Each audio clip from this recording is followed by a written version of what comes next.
up every day, do the standards of greatness, and it's amazing how 6 months, a year, 2 years from now, people will say you got lucky. All the people that said, why do you work so hard? Why are you so obsessed? Why don't you just be safe? Must be nice. So lucky. So easy. Oh, that was given to you. I'd rather be sidelined trying to achieve greatness than watch greatness achieved and it only set on the sideline. Now introducing your host, Jacob Emery. This episode of the Iron and Infrastructure Podcast is brought to you by R&R Pipeline Inc., an infrastructure company.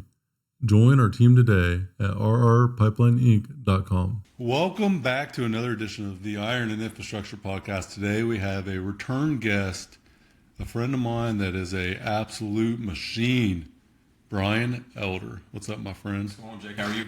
Doing fantastic, dude. We were just talking about the standards of greatness, the daily discipline, the daily habits that we have in our life that make everything that we want possible. They make us face every fear that we have, and they have a really humbling way of showing us where we're really weak, really insecure, really not doing the thing we need to do, and it is the ultimate mirror check for me. Probably is for you as well. Yeah. It's just the non-negotiables that we have to live by, and everyone has their own. Some people don't have the right ones, and it shows, and the ones that have the right ones also shows. What have the standards done for you? Well, the standards have just allowed me to just have a non-negotiable. I think I've always had goals per se, but I've never had standards. I think your goals, you really rise or level based on your standards, because before 2 years ago, and that's why I'm back, because it's been about 2 years I've been, I think 2 years ago, right about now, I found your podcast, Iron Infrastructure. I was just kind of trying to work out in the living room. I heard you, Corey Gregory, was on your podcast. We knew each other, right? I knew Corey, I knew you, a little bit here and there, and I was like, oh, Jake's doing a podcast, let me listen. And I really felt like you guys were talking to me, like, hey, I was doing lunges in my living room, and Corey was talking about some kid who won advice, and he said, go do lunges for 2 weeks and make sure your knee hits the ground. And my knee wasn't hitting the ground. And I'm like, all right, I need to do something. You were like, I listened to a couple more episodes. Iron Infrastructure was like, hey, best thing you can do for your money, download Corey G Fitness app and just start working out. Pick a program to work out. So I said, why wait? Let me do it. And boom, I hit it. And like I said, June 2026 will be 2 years of where I've just hit the pump 30s, 30 minutes every morning. I heard Corey's content, get up earlier, no excuses.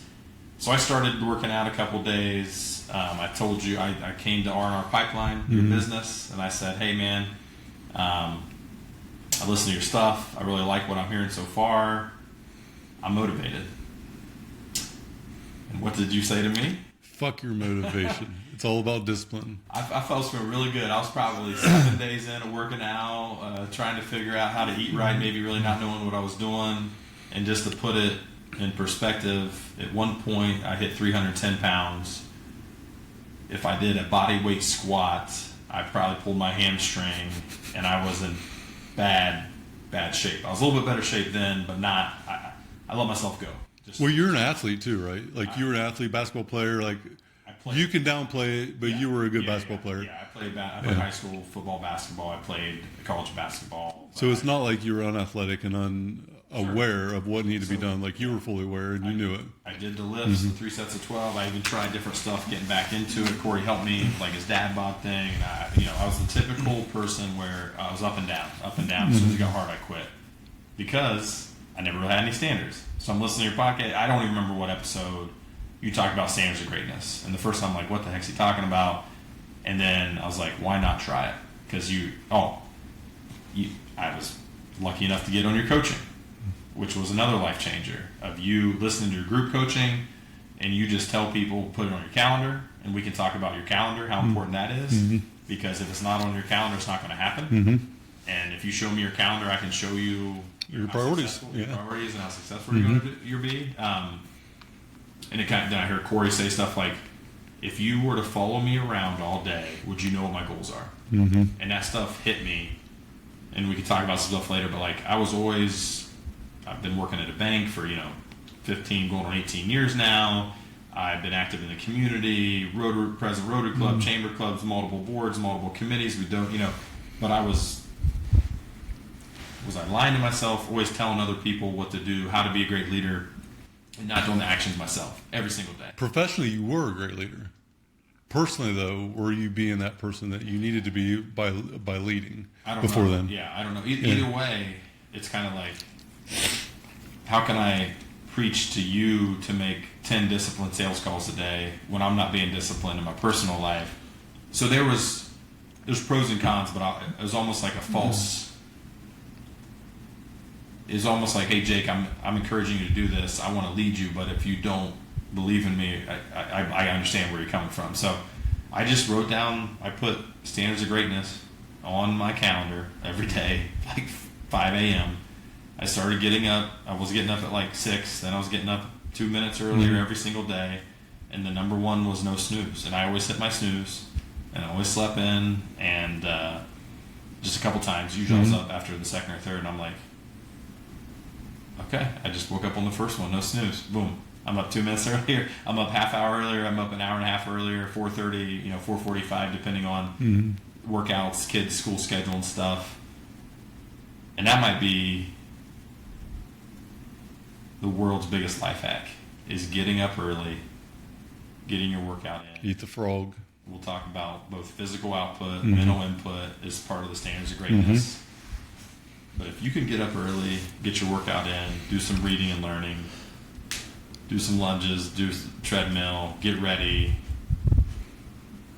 snuggle with your kid or your spouse, the day's won. Like it's before the sun comes up, you have done the hardest thing in the day, and you've already won. So now I go to work. Whatever is the most important thing. If I'm on my game, I'm doing the most important thing. So no snooze, physical output, mental input. But right after the no snooze, I start with attitude for gratitude. So I just get on the elliptical for 5 minutes, and I just pray. I'm thankful for my family, health, ability, job, everything that we have. I don't understand why I'm so blessed or grateful, but I start with gratitude. Even when I'm in a bad mood and think the world's against me, because it's stupid. When you think about all the world's problems are out here on this table next to us, I'm pretty sure if we solve the world's problems, we take our own problems back real quick. I would say so. What a privilege it is to have the problems we do. Yes. The puzzles. I don't even call them problems anymore. They're puzzles or opportunities. I like that. That's how I look at it. I went on a rant this morning. I was like, you know what? I got this injury thing flaring up. I can barely move my shoulder, my arm, jet lag. What a fucking privilege it is to live the life I do. Yeah. And like, what a privilege it is that this is the thing that's hindering my current state. So I don't have to go do this. I get to go do this, and what a privilege it is. Yeah. And I try to always put that in perspective, reframe what I'm thinking in that moment of being down, because what a privilege it is to live the life that I've lived. Yeah. And that's so true. And that helps. That mindset helps when you're a little bit sick, when your back hurts, to still get up, to still do your workout, to still go love your family, to be appreciative. So that it's been a game changer. And I think about it every time I'm just sitting there about to fall asleep and want to go back to bed. I hear you say, not just forget your motivation, follow, it's about discipline, but forget your feelings, follow the process, right? So if you have standards, you have a process. And if you're not, and I'm not just doing the standards, check them off, but if you're not checking them off, then you're not living by those standards. Yep. Lying to yourself is one of the most catastrophic killers of confidence I can ever imagine having. Because that used to be me. I used to be that guy. I would stop a foot or two short before the line. I wouldn't finish the thing. I would hit the snooze button. I would make the excuse, oh, I'm sick, I don't feel good. Like, no, I used to be that person. That's why I'm so passionate about it now. I would be the one to stop. I would be the one to come up early and quit. I would be the one to not make the basketball team because I wasn't in shape. Like, by my own neglect of committing to that thing, it was like a design that I had to fail, that I created, and then I just got sick of it, like what you did. Because that's the transition is the mindset to believe I am worthy of this thing. I'm going to do this thing, and I'm going to start right here. I'm just going to do this one thing. And that's what you did. and it's small, Yeah. but the compound effect is so massive at the end. Yeah, the compound effect, something book that I think might have been you recommended by Darren Hardy, and so I started tracking what I eat, what I spend, and that stuff. When you talk about health and wealth, the compound effect is something I think I would highly recommend. My wife ran track at Iowa State. She's always running. She's always working out. And when I try to work out with her, I'm like, I'm tired. She's like, if you're going to work out, why not do it 100% through the whole thing? Like, almost embarrassing me in her like stints of workout stuff. But you know, I'm like, I owe it to her. I owe it to my boys that are growing. You owe it to yourself. I owe it to myself. I don't have the best genetics in the world. My dad had let himself go. He's getting older. I was about to hit 40. I heard you and Corey. You kind of changed my life. When did you stopping short of the finish line? When did you start running through the tape? Was that in high school? Was that in... The first time I ever did was probably when I did a bodybuilding show. That was the first time I ever finished something that I actually committed to and started. That was 2013. 25 years old almost. 13. It was a lot later in life than what you'd probably think. Okay. So yeah, I was 24, 25 when I did it. And that was the first time that I actually went all the way through the misery of 12 weeks of a diet. I didn't cheat at all. I remember being at a job site right outside of Athens, Ohio, project manager. I'm exhausted, dude. I'm like 4 or 5 weeks out, but I'm 6, 7 weeks in the diet. I don't know if I've ever said this before, but I'm going to say it now because it's true. I had one of the guys show up with donuts and coffee for everybody. I'm eating hard-boiled eggs from the fucking hotel. The smell, yes, and the smell of them right now would make me vomit. Okay, between that and tuna or green beans out of a can or a pack, I would rather fast. Okay, so I'm eating these eggs. Everyone else is eating their donuts, and I remember they threw the donuts in the back of my truck whenever they were done. Went to the job site, got their communication set out for the day, and like they're heading out to the site. And I'll never forget that box of donuts being in the back of my truck for like 20 minutes and me hopping in my truck and I smelled them. Oh.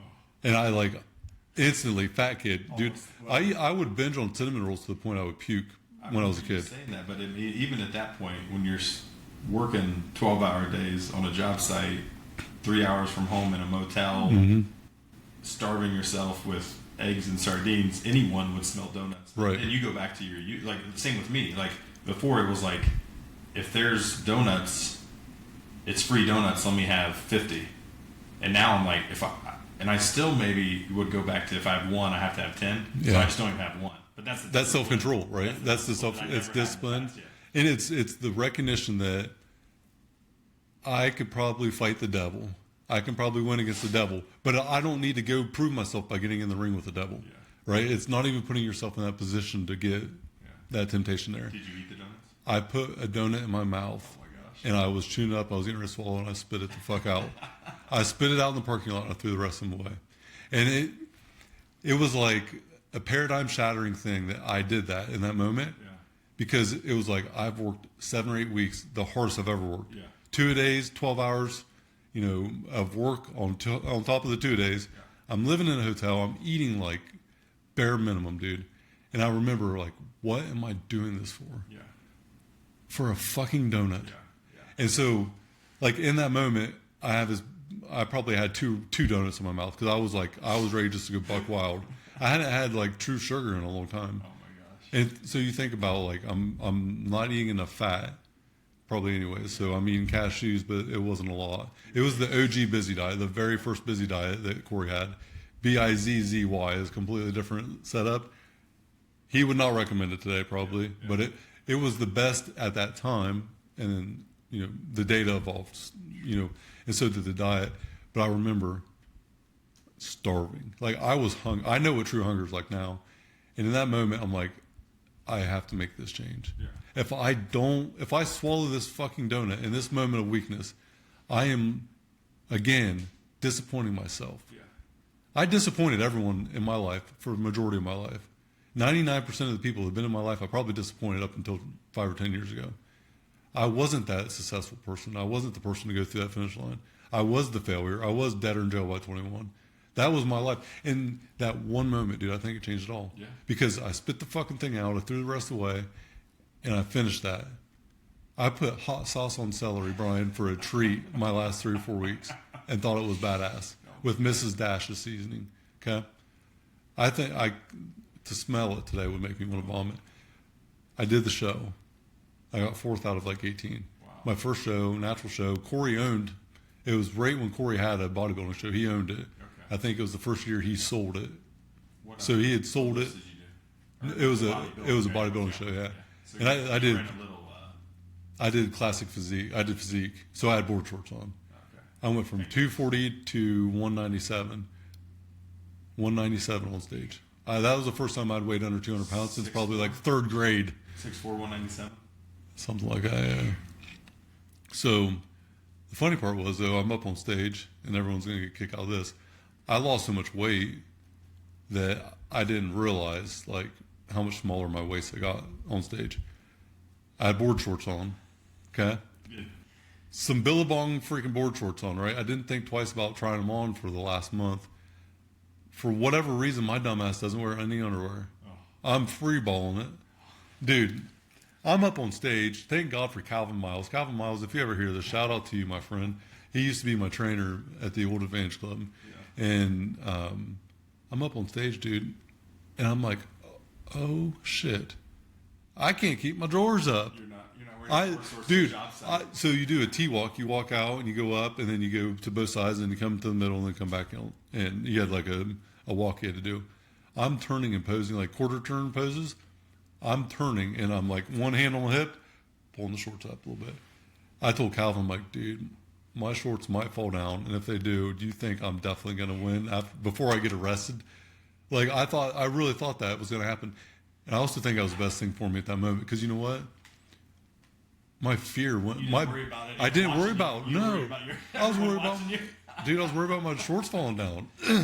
But I was facing my biggest fears in that point. Yeah. And I think it comes back to the standards. Like, you're going to have to face the fear. Yeah. But by facing the fear, what you're actually doing is recognizing fear is okay. I'm in control of fear. Yeah. By avoiding it, it controls you. What you avoid will absolutely control you. And up until that point, fear had controlled me. Fear of what people thought about me. Yeah. Scared to take my shirt off. Terrified. Yeah. Afraid to be in the spotlight in front of people. Bodybuilding show, yeah. Dude, it would terrify me. Terrify me. I would shake. I would get cold sweats. White as a ghost. I did not want to be in the spotlight because I was insecure and I was afraid, and I avoided it. That was until I was probably like 30 something. Wow. Well, there you go. Welcome to the show. Yeah. Les Wexner, Victoria's Secret. If you need a model, Jake knows how to do a T-walk. I can do a T-walk. He'll wear whatever you ask him to put on there. Dude, So. Fallout Boy was my opener. My songs Know What You Did in the Dark or some shit like that. I forget. Dude, I could still. You need to play that. I bet you Opening of a podcast. within one reminder of the T-walk, I bet I could do it again within like 5 minutes. I practiced that thing like for the last 2 weeks, dude, probably 6 hours, like in 2 days. Like probably 2 to 3 hours a day I practiced that T-walk. You have to do a YouTube. And I listened to the same song for like a month. 60 seconds only. Only Were 60. you doing it on the job site with all the guys you were? Oh, dude, I didn't give a shit. Yeah. They were calling me Sparkles on site. That was my nickname, Sparkles. Are you going to get up there in one of them banana hammocks all sparkled up? But you know what, though? I was so outside of the normal, and I just didn't care. Awesome. And it created this thing in me that today I'm so grateful for. Yeah. Because, like, Most people would have ran. dude, people today are still putting me down all the time, and I don't care. Yeah. People still want to tear me down, but you know who doesn't tear me down? The ones that have already done what I'm trying to do. Yeah. Or the ones that I look up to, the ones that I'm going to ask advice for. Yeah. It's always people that are sitting in the sidelines, in the stands, that are throwing their popcorn at the person in the arena. Yeah. So most people, one donut's not going to kill me. I can still do the show. I'm in great shape. I've lost 20, 30 pounds. But so there's been different times. Just now. It wasn't about the physical donut. Well, just it's mental. Just, same thing with me. Like, we just had lunch at work meeting, pizza. 4 boxes of pizza that smelled delicious, and I got my max effort protein shake, and my max effort muscle bar and a little bit of pulled pork, and boom, that's where I'm at right now. So now I guess now you gotta compound it. So we talked about the compound effect. That's the track and attack standard. So I think, did we hit all the standards? So we have no snooze. Don't hit your fucking snooze button. Just get up and do the thing. We have physical output, mental input, 10 minutes a day, every single day. It's intentionality. It's about the intention of it. So physical output is about movement of your body for 10 minutes. Yeah. If you want to walk, great. If you want to stretch, anything that is intentional physical movement for 10 minutes. And then mental input, it's the collection of quality information for 10 minutes a day. Compound effect, a newspaper article. It could be a quality conversation with someone, a mentor, a spouse. It could just be something of quality that you're putting in your brain that day. Yeah. Because the important thing is the momentum that doesn't stop. 10 minutes a day isn't a lot. It's 60 hours in a year, though, and that is a lot. And so it compounds quickly. It becomes a lot. And that's minimum, because that's, when I see you and I see Corey, these guys probably work out, hour and a half, 2 hours a day to look the way you do. Now I'm up to like 50 minutes, 60 minutes, and some days more than others, depending on the schedule. But like, that's minimum. There's no limit, right? The mental input stuff I do right after I say my prayer. I do a Duolingo. I'm trying to learn Spanish. Yep. I have a book, Daily Stoic, that I read a page a day. I have a book that I'm reading, and I listen to a podcast or a audiobook. It's anything that's quality, because if we don't consume quality, we're going to consume garbage, and then we're going to put out garbage. Yep. It's if you watch the media, they talk about shit, you're going to think about shit, you're going to become shit. Yeah. Same as the food that you eat. It's the same. The information mentally that you bring in is going to be what you put out. Your body, and it shows pizza, donuts. It shows over time what you fuel your mind with. You become what you think about. My boss, 1,000%. Our CEO, now our chairman, he's just amazing. But lead the field, Earl Nightingale. You become what you think about. That's the book you got me. Yeah. So I mean, whatever you talk to yourself, think about. If you think about mental health or you think about mental input and physical output, then you're going to do it. So that's huge. And then the track and attack, we talked about preparedness, being prepared. It's the biggest win ever, dude. So my whole day is off if I don't have my socks, underwear, shorts laid out. Dude, I'm a psychopath with it. My morning shake with pre-workout, post-workout, my stuff. There's 4 or 5 things, and Atomic Habits, James Clear, Go Dennison, Big Red. I graduated the same class as him. He's a little more successful, but actually Dennison baseball. He has a better book than you. I'll give him. He played Dennison, but you haven't read my book yet. I'm just kidding. I don't have the book. Nobody has. Yeah. He played Dennison baseball, and they just made it to the national championship game up in Cleveland. So D3. That's awesome. Yeah. So side note. No, side note's all good. Being prepared. Meals. Even when I started trying to diet and eat right, all of a sudden you're at the office, something happens, a phone call, a fire drill, you're putting out fires, and you're taking your kids home from practice. The easiest thing is the McDonald's, Wendy's, Burger King. There's not a lot of great options to stay on track. It's that trap of I'm too busy. Busy diet. There's your solution. It's the lack of preparedness. Track and attack, you want to make progress. You have to track progress. You can't manage what you don't measure. It's very simple. And it doesn't have to be 50, 60 pound weight loss. Like, I think this is where people get so screwed up on what actually matters. You want to become a better person. Read 1 page of a book every day for 60 days. It's the smallest amount of commitment. Here's what you have to do to become this person. You track the progress, and then you attack every day. The attack part is the mentality. How do you show up to everything that you're doing? It's about intentional attention. If it's on Sunday, I have an afternoon off, I want to take a nap. Make it the best damn nap ever. Be Inspector Gadget like me. Tape your mouth shut. Put your earplugs in. Like, put your nose strip on so you can breathe better, and take the best nap of your life. But it's about tracking what you're doing and why you're doing it and the outcome that you get, and then the mental part of the attack And then it's the gratitude preparation. That's the fifth one. Win or learn. Dude, every day is a blessing, Brian. Like, the fact that me and you are sitting here in this moment will be a once-in-a-lifetime moment. We will never share this moment again. It's once in a lifetime because we will never be in the same place again. We'll never be the same person. A man goes to drink out of the spring of water. He will never have that experience again because it'll be different water and he'll be a different man. Life is nothing but once-in-a-lifetime moments. We just don't view it that way. Yeah. We take for granted. Dude, I go into the old school gym at 3:30 every morning, and I am so grateful that I get to have that experience. It doesn't matter how I feel.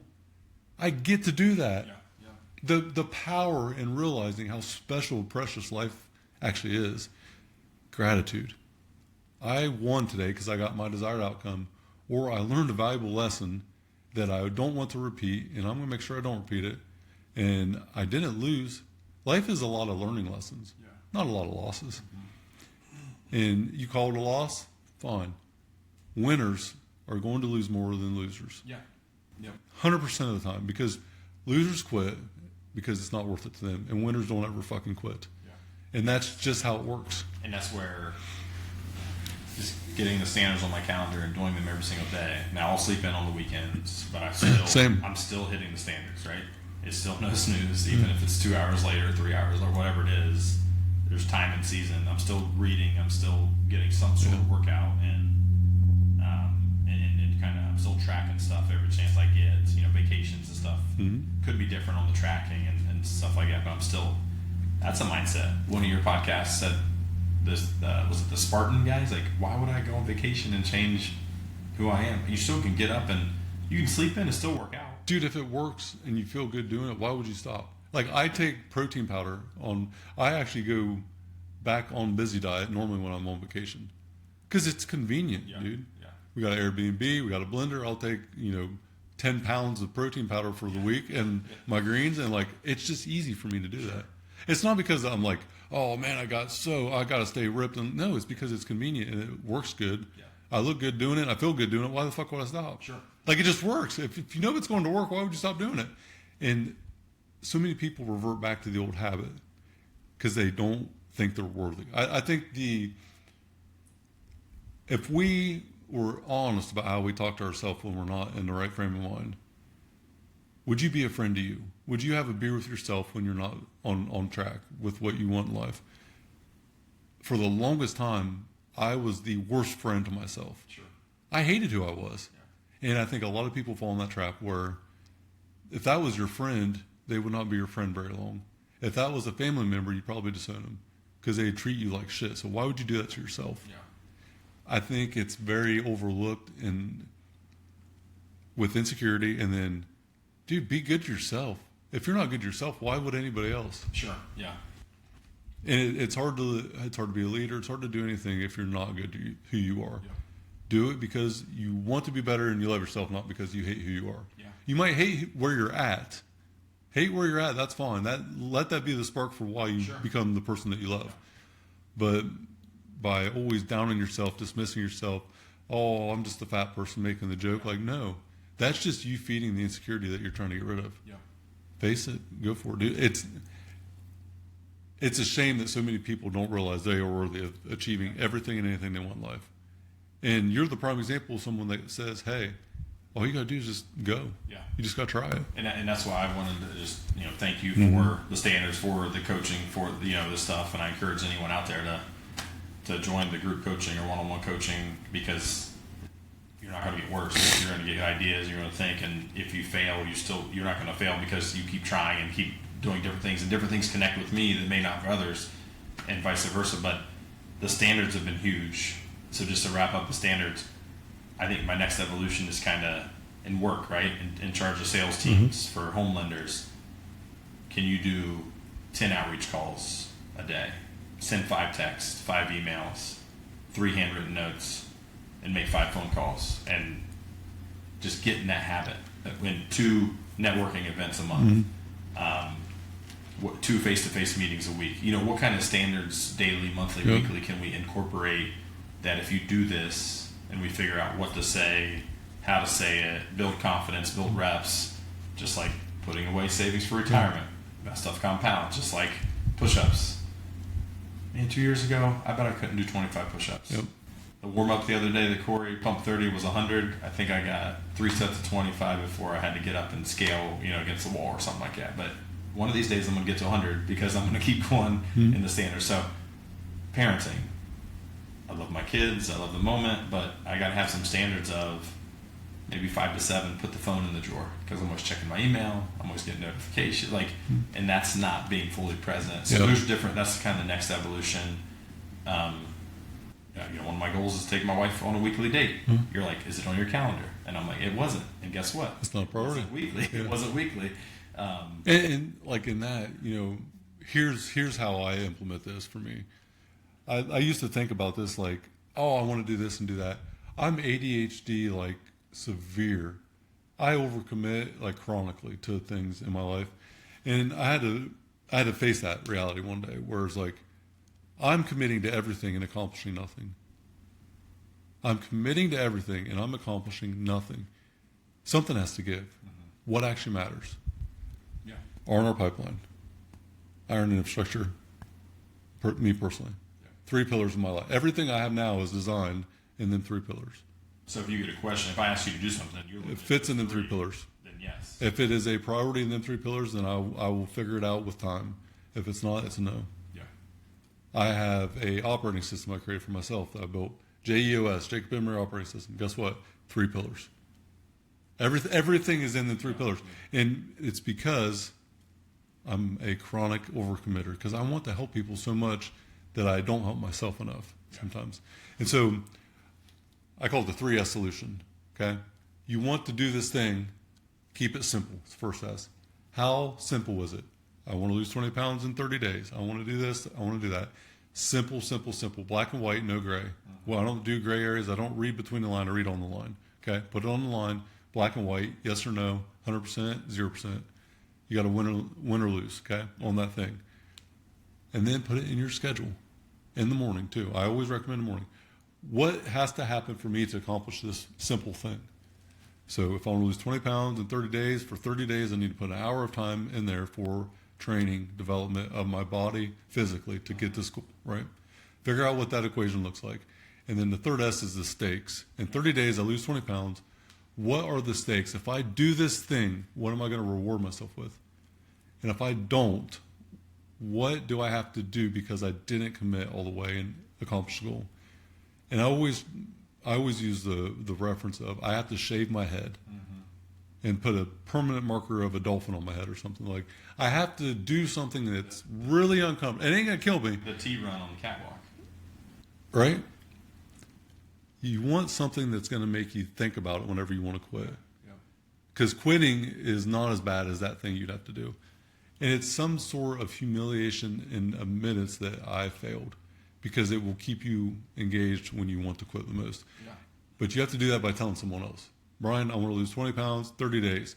I got an hour blocked out on my calendar. If I don't do this, I'm going to shave my fucking head, and you can draw whatever on a permanent marker you want on top of my head.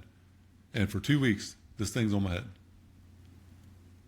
I don't want you to be drawing that thing on my head, Let me right? know. I'd love to draw that on your head. Well, it ain't going to happen because I always commit and I always do it. But here's the other thing, too, real quick. You put something down there.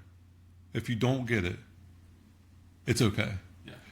This is something that I think perfectionist and I think fear come into play so much with this. Yeah. You say, I'm going to do this thing in this amount of time.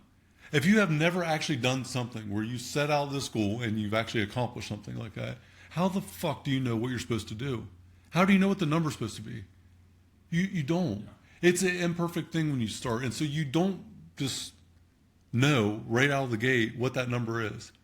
I want to lose 20 pounds in 30 days. I lost 13. Why? I went all in. I did the thing. Well, I'm 180 pounds. I don't have that much body fat to lose. I gained muscle probably. I look so much better. You reframe it at the end. Because if you committed, did everything you thought was right at the time, you didn't cheat it out, okay? You didn't take any shortcuts, but you missed the mark.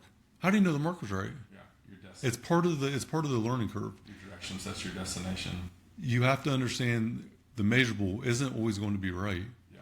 And sometimes you have to push through it to hit it. Sometimes you have to pull back and relook at it. And sometimes you have to pivot away from it. Sometimes the place that you were in at that point, it wasn't the right measurable. Yeah. And it's okay. Good example is kind of like the I1 abs contest that Corey does. With I'm like, I would have never in my wildest dreams done a before or after picture.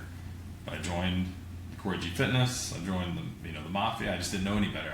It was all new, and I did the pump 30s, and I was like, I'm gonna do this. You were like, dude, do it because you can't lose. Just like you said, like I didn't know the mark. I didn't know everything. You were helping me. I was trying to look stuff up. Corey was helping me. I got in 2025 top 15 out of almost 900 applicants. Now my before picture was terrible. My after picture Don't matter. was great. Don't downplay a win. Yeah, Celebrate so that shit. This year I got top 100, not top 50, but I entered it again, and that's kind of your point. Like, there's things that I tried to do differently that didn't work, but next year I'm excited about doing it. Where 2 years ago I would have been like, this is the dumbest thing. Why would people do this? I'm never going to have abs, and I know I'm a long ways away, but I'm not going to stop trying. And if I tweak and listen to you and try different things, like I'm not going to lose. I'm going to keep learning.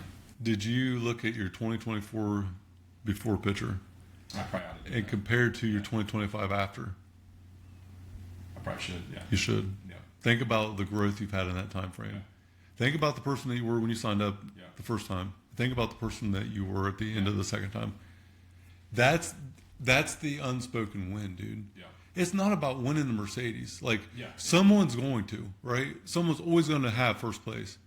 Everybody that finished what they started in that wins. Yeah. Yeah. Like, you win by committing and you win by finishing it. Yeah. It's just a different measurable for everybody. Yeah. But you still freaking win.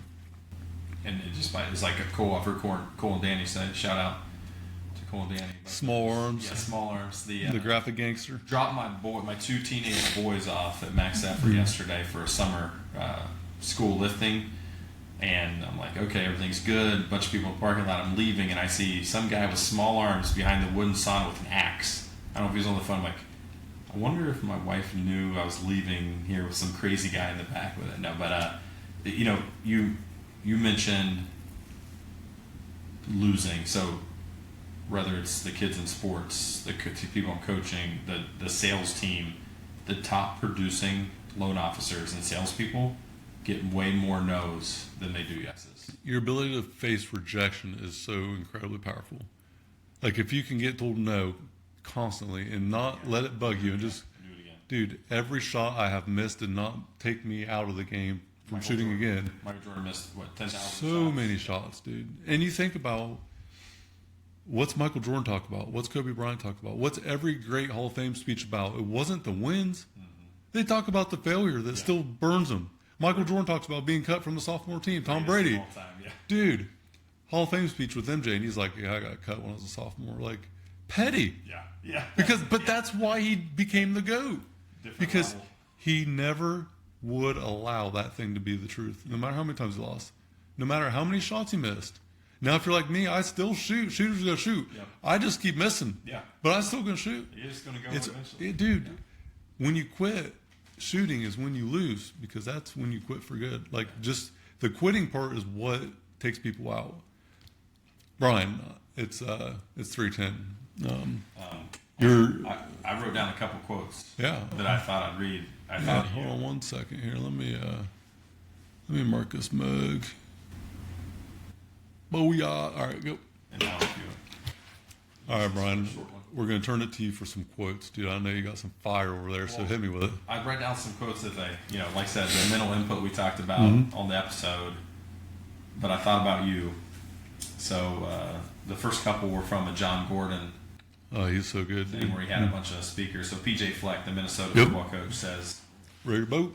elite doesn't understand average. Average doesn't understand elite. If you want uncommon results, you must embrace uncommon discipline. Elite results require elite standards. So I thought that was perfect. Love We it. just talked about standard Yeah. greatness. So what do you think about that? I think it's dialed in. If you want to be like everybody else, then do what everyone else does. But if you want to achieve something that no one's ever achieved, then you're going to have to do something that no one's ever done. We become a byproduct of the standards, and they become the thing we live by to get the result. A lot of people don't have standards, and a lot of people will have the same result, and it's mediocrity. Yeah. Mediocre, to me, though, is about acceptance of average. I want to be the best version of me, and it doesn't look like anybody else. And my fingerprint is just mine. No one else has it. That's the dream. That's what it's all about. What's the next one? Hit me with it. Sean McVay, the Rams coach, he's got my Myles Garrett traded for him. So, two things. Discipline's been huge, but also consistency. When I hear you talk and what you've taught me through coaching and other things, he says consistency is the truest measure of performance. Anyone can be great once. Champions show up daily. Consistency is greatness. How do you feel, and what do you do when you feel down, when you feel defeated? If you're willing to not hit the snooze button and get up and go and give 100% of what you got, some days, though, that 100% of your tank might be 20%, but you give that 20%, you give it all. To what your wife was saying, right? The 100%? I'm not 100% ever. I'm chronically under-recovered more than I'm like ever 50% probably, but I give everything I got every day. And that's the win. That's what it's about. And Emma Smith, a few people I think have heard or been attributed to discipline and consistency require no talent. Zero talent. Zero. Last one. Yep. There's nothing more dangerous than the person who shows up every single day even when the rewards are uncertain. You think about the compound effect. We do this thing and see no result for a long time. And then one day we see the whole entire thing come back. The compound interest.